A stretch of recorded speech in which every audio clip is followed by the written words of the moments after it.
ईरानी राष्ट्रपति की पीएम मोदी से इस बीच बड़ी मांग सामने आई। मसूद पेजेश्कियान ने युद्ध रोकने के लिए प्रधानमंत्री से मदद मांगी।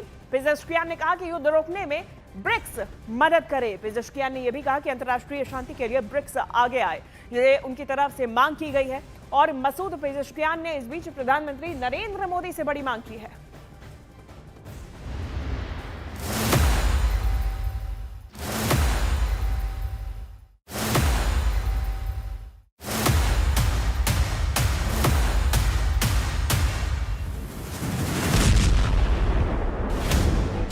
ईरान और इजराइल अमेरिका की जंग हर दिन बढ़ रही है।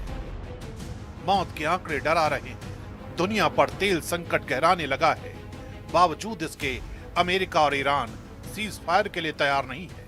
ऐसे में युद्ध विराम के लिए ब्रिक्स देशों की भूमिका अहम हो जाती है, क्योंकि ईरान ब्रिक्स का परमानेंट मेंबर है और पिछले दिनों ईरान ने ब्रिक्स से सक्रिय भूमिका निभाने की अपील की थी। ईरान के विदेश मंत्री अब्बास अरागची ने भारतीय विदेश मंत्री एस जयशंकर से बातचीत में कहा था कि मौजूदा हालात में ब्रिक्स जैसे मंच की भूमिका क्षेत्रीय और वैश्विक स्थिरता के लिए अहम है और पोलैंड रूस भी मानते हैं कि इस जंग का अंत भारत की मध्यस्थता से हो सकता है।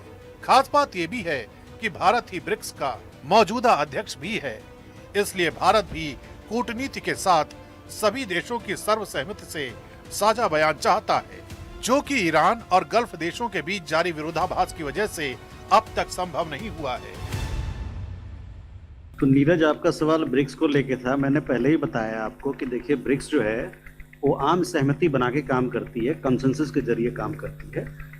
पश्चिम एशिया में जो वहाँ पर जो कॉन्फ्लिक्ट चल रहा है, जो संघर्ष चल रहा है, उसमें कई एक ब्रिक्स के सदस्यगण उससे संबंधित है।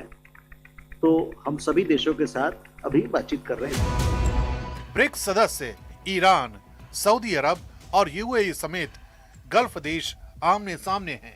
जहां ईरान पश्चिम एशिया के मौजूदा संकट, अमेरिका और इजराइल के विरोध की मांग कर रहा है, तो वहीं यूएई गल्फ देशों में ईरान के हमलों को गलत बता रहा है। ऐसे में भारत के सामने सभी पक्षों को साथ लेकर चलने की बड़ी चुनौती है, क्योंकि ब्रिक्स में रूस, चीन जैसे बड़े देश भी शामिल हैं।